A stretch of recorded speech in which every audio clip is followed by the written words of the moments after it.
boy, 7 years old, 8 years old, 9 years old. Where do you want to be when you're 25, 30? Where do you want to be? They're going to say, big house, fast car, beautiful wife. That's what they're going to say. Every single one. And slowly, the programming of the Matrix beats this dream out of men. I will tell you a story about me. I don't know, you're probably not old enough, but there was a game called, before Fortnite, before it all existed, the huge game when I was in my late teens, early 20s was Call of Duty Modern Warfare. So I used to play that game.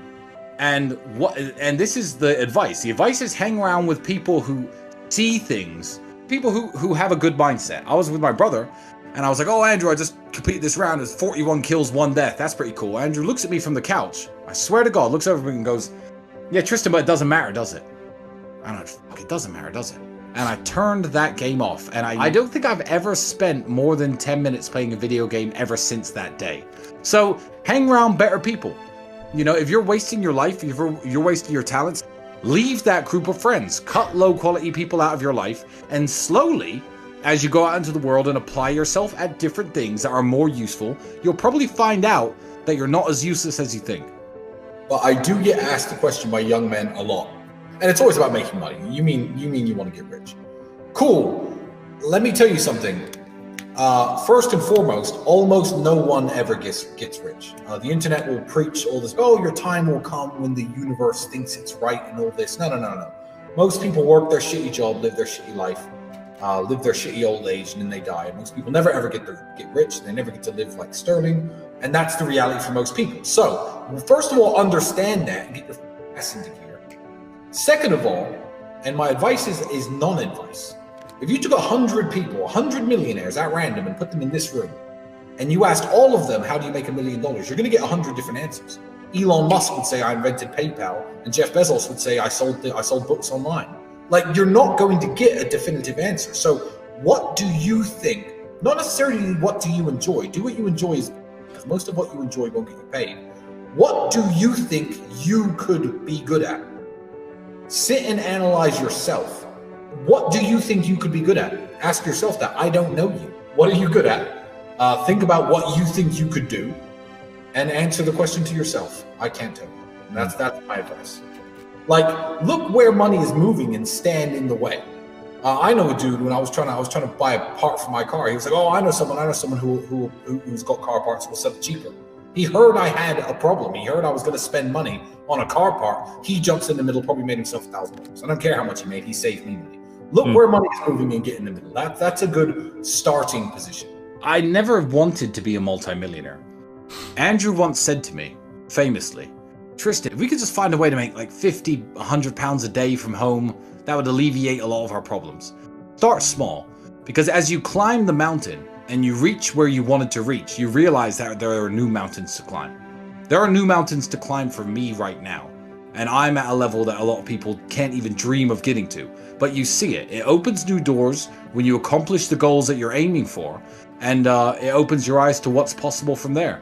So don't think I want to be a multimillionaire. Think, okay, I want some financial independence. I want to work 20 hours at the fast food store instead of 40, but supplement my income from home. Okay, I've done that. Now I have more free time. Where do I go from here?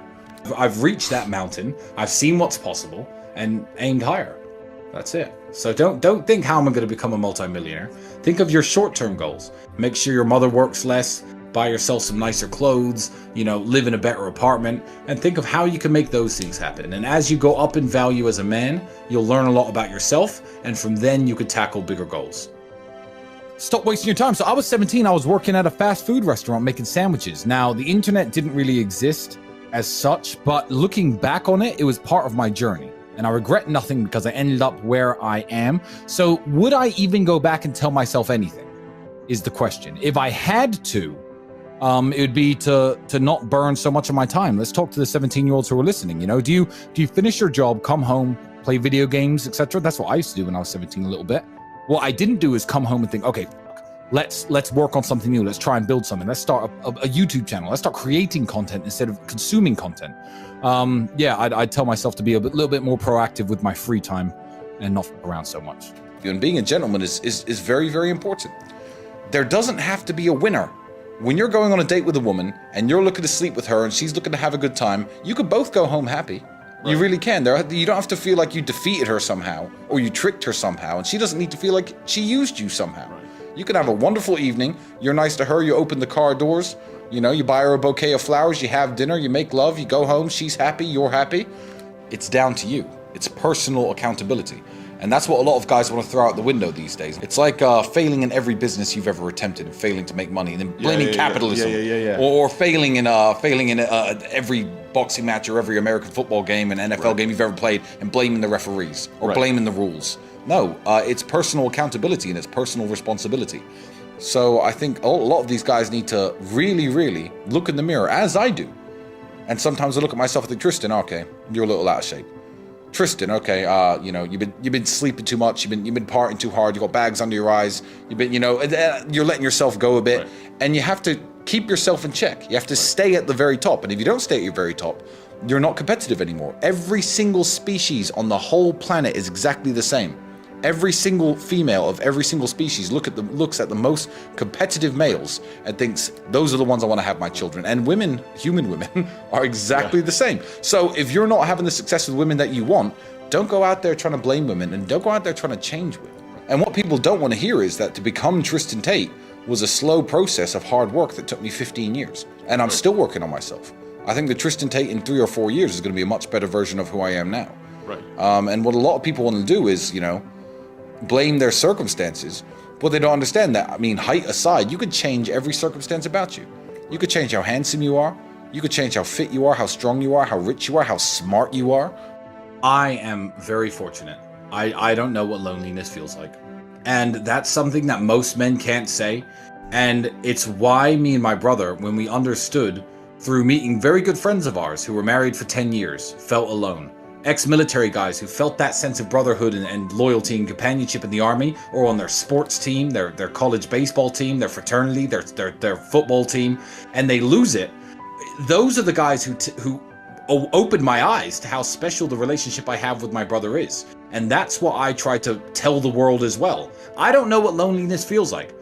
I was born in a very underprivileged family. I grew up absolutely broke. I didn't have the best... I wasn't dealt the best hand, but there was always an ace up my sleeve. So I don't know what that feels like. I've always had companionship. I've always had someone who had my back, someone to fight with me, someone to work with me in terms